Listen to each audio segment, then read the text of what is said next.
Bab 2233. Apakah aku boleh berpura-pura?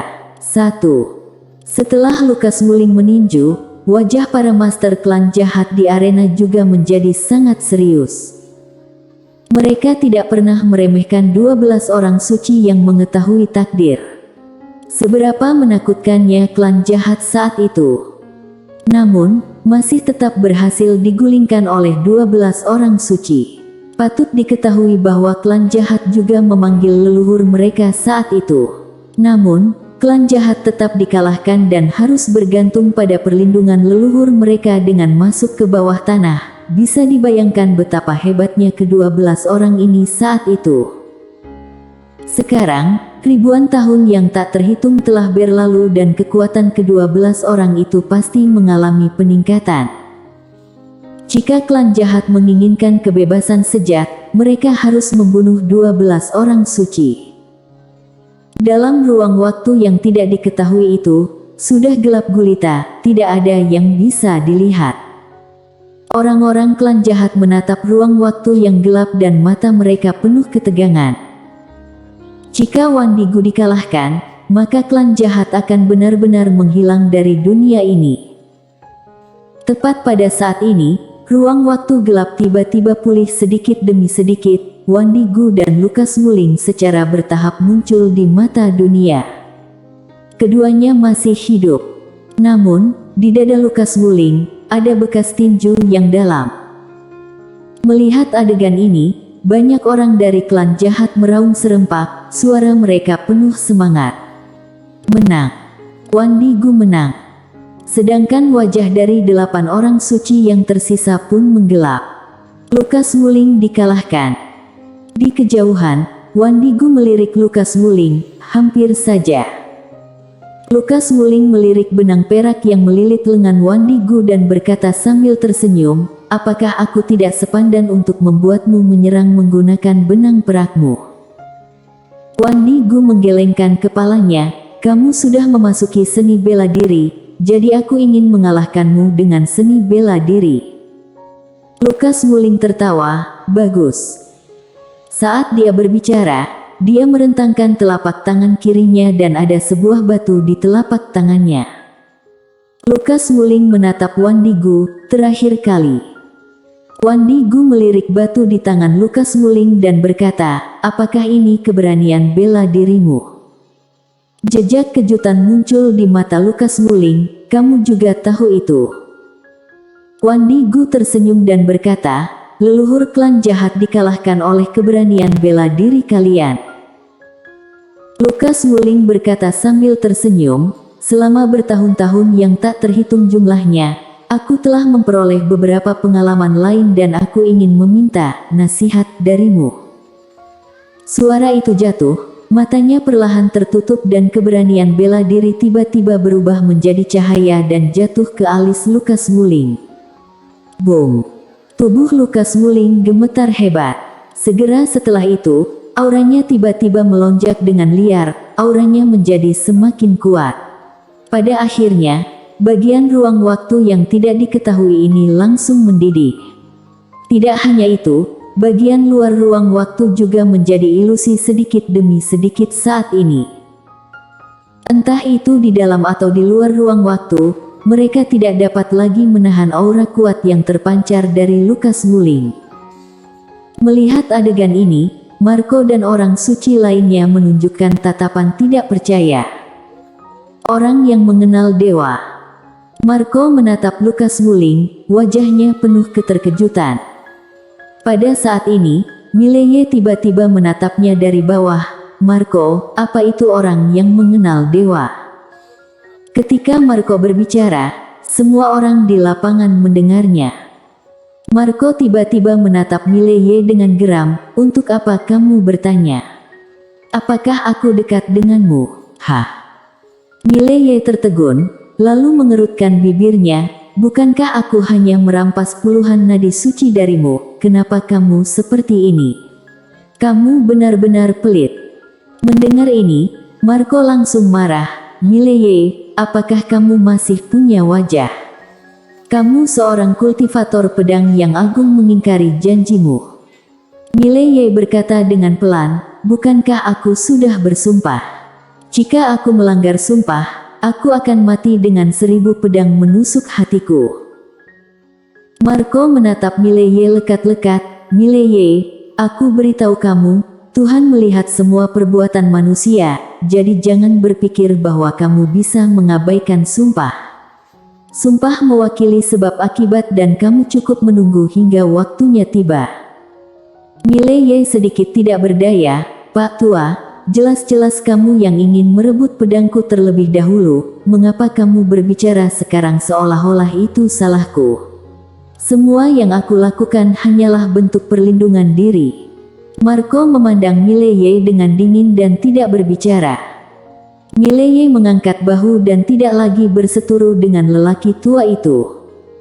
Lebih baik dia menjaga sikapnya sekarang. Di kejauhan, aura di sekitar Lukas Wuling menjadi semakin kuat. Wan Nigu berkata pelan, pencapaian Dewa Alam mengetahui nasib. Lukas Wuling tertawa dan berkata, ayo, terima satu pukulanku lagi. Saat dia berbicara, dia maju selangkah, lalu meninju dan seluruh ruang waktu tiba-tiba mendidih. Semua yang dia lewati dimusnahkan dengan kecepatan yang terlihat oleh mata telanjang. Pukulan ini telah melampaui pemahaman semua orang. Melihat pukulan menakutkan Lukas Wuling, klan jahat dan master lainnya menjadi serius kembali. Lukas Wuling dan lainnya dulu dikenal sebagai orang suci yang mengetahui takdir, tetapi sekarang Lukas Wuling adalah dari orang suci pencapaian dewa. Ini benar-benar berbeda. Orang-orang klan jahat memandang Wan Nigu satu demi satu. Bisakah ketua klan menghentikan Lukas Wuling? Mileye juga sedikit penasaran saat ini. Kekuatan Lukas Wuling telah melampaui kognisinya. Tidak peduli seberapa tidak tahu malunya dia tetap harus mengakui bahwa dirinya yang disebut nomor 1 di bawah 3 pedang, tidak ada artinya. Di kejauhan, Wan Nigu tiba-tiba tertawa. Di mata semua orang, dia maju selangkah dan menunjuk dengan jarinya. Saat jari itu jatuh, ruang waktu yang mendidih tiba-tiba berfluktuasi, lalu menjadi tenang. Langsung berubah menjadi tenang. Semua orang tercengang. Saat ini, Wan Nigu menunjuk lagi. Pupil Lukas Wuling tiba-tiba menyusut dan lengannya tiba-tiba bersilang. Boom! Di mata semua orang, Lukas Wuling terbang terbalik dan penerbangan ini langsung jatuh ke jurang ruang waktu yang tidak diketahui. Tidak hanya itu, tubuh fisik Lukas Wuling juga menghilang. Semua orang tercengang. Apakah Lukas Wuling pencapaian dewa ini kalah begitu saja? Marco dan yang lainnya juga tercengang saat ini. Dengan bantuan keberanian bela diri itu, Lukas Wuling telah mencapai pencapaian dewa. Bersambung.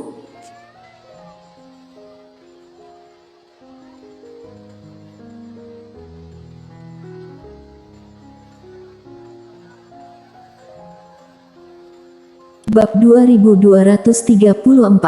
Apakah aku boleh berpura-pura? 2. Namun, dia dikalahkan oleh Wan Nigu dengan 2 jurus. Apa yang terjadi di sini? Pada saat ini, para master klan jahat itu bersorak dengan gila-gilaan. Menang. Kali ini, mereka benar-benar menang. Ketua klan tidak terkalahkan. Hidup ketua klan. Di arena, suara orang klan jahat yang tak terhitung jumlahnya membumbung tinggi ke langit, menjangkau ke langit, mengguncang dunia. Di jurang ruang waktu, Lukas Wuling tiba-tiba tertawa. Semua orang melihat Lukas Wuling. Di bawah tatapan semua orang, Lukas Wuling terkekeh dan berkata, pencapaian dewa. Kamu adalah pencapaian dewa yang sebenarnya. Pencapaian dewa. Wajah Marco dan lainnya sangat jelek. Sebenarnya ketika Lukas Wuling dikalahkan, mereka sudah bisa menebaknya. Lukas Wuling adalah pencapaian dewa yang menggunakan bantuan seni bela diri dan Wan Nigu dapat mengalahkannya. Ini sangat sederhana, itu berarti Wan Nigu adalah pencapaian dewa yang sebenarnya. Yang satu meminjam benda luar untuk menjadi pencapaian dewa, sedangkan yang lainnya adalah pencapaian dewa yang sebenarnya. Di kejauhan, Wan Digu sedikit tersenyum, sedikit lagi. Lukas Wuling menatap Wan Digu, aku kalah. Mengaku kalah. Wan Digu melambaikan tangan kanannya dengan ringan. Dia meninggalkan ruang waktu itu dan setelah kembali ke ruang waktu nyata, dia melirik Mileye tidak jauh sambil tersenyum tipis. Tuan muda Ye, apakah mereka menyerang kamu? Mileye mengangguk, iya.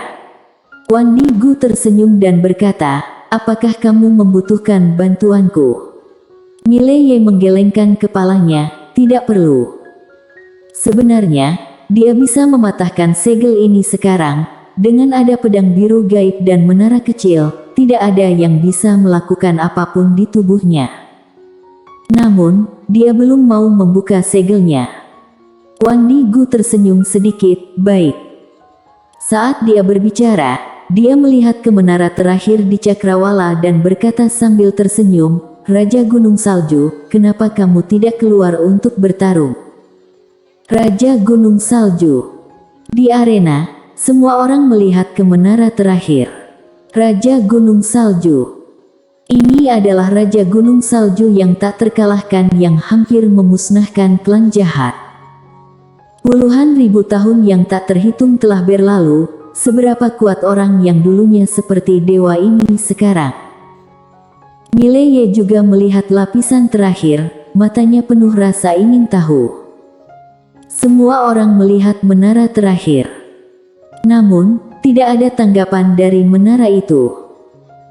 Di bawah, Wan Digu tersenyum kecil dan hendak berbicara, namun pada saat ini, satu-satunya wanita di antara 10 orang bijak tiba-tiba keluar. Wanita itu mengenakan jubah hitam yang benar-benar sangat sederhana.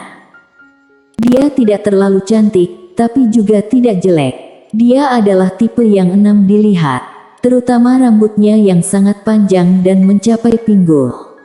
Melihat wanita itu keluar, mata semua orang tertuju padanya.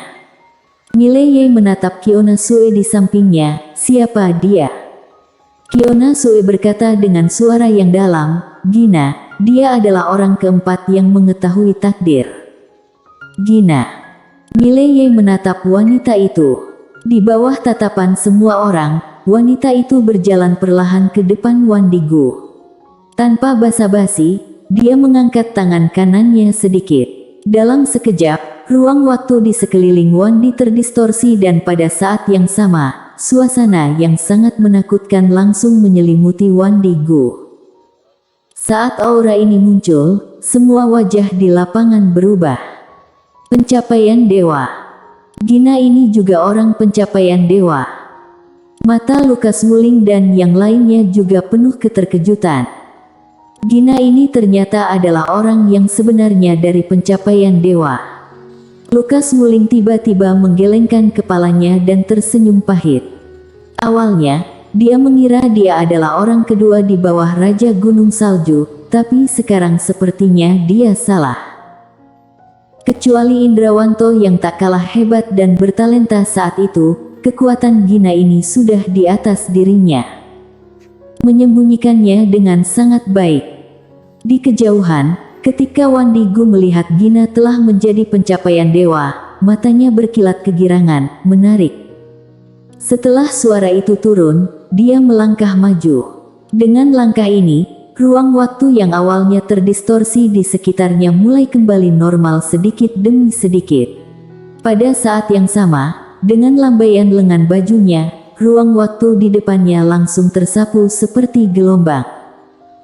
Pada saat ini, Gina tiba-tiba menyilangkan lengannya untuk memblokir. Boom!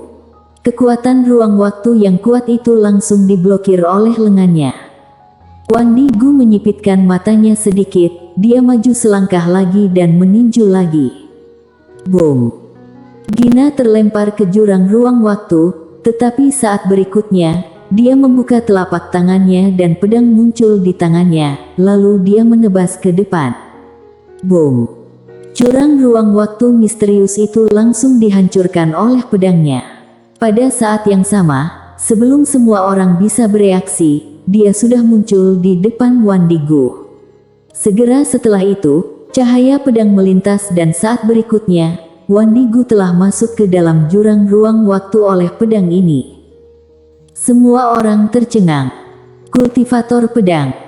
Wanita ini ternyata seorang kultivator pedang. Seperti yang kita semua tahu, kekuatan tempur dari seorang kultivator pedang jauh lebih kuat daripada seorang master dari tingkatan alam yang sama. Pada saat ini, pedang di tangan Gina tiba-tiba bergetar hebat dan suara pedang itu membubung ke langit. Tiba-tiba, semua pedang di seluruh kota pemakaman bergetar hebat di waktu yang sama dan ada suara pedang. Penaklukan. Ini adalah bentuk penaklukan. Di samping Mileye, Kiona Sue tampak sangat serius, pedang langit. Dikabarkan bahwa pedang nomor 1 di dunia, begitu pedang ini keluar, 10.000 pedang akan menyerah, jika tidak menyerah, pedang itu tidak akan menghancurkan orang. Pada saat ini, jiwa pedang yang kuat tiba-tiba meletus dari pedang langit, dan target dari jiwa pedang ini bukanlah Wandigu di kejauhan, melainkan Mileye, tepatnya pedang biru gaib di tangan Yesuan. Saat ini, suara Jiwani tiba-tiba terdengar di kepala Mileye, "Majikan muda, apakah aku boleh berpura-pura hebat?" Mileye bersambung.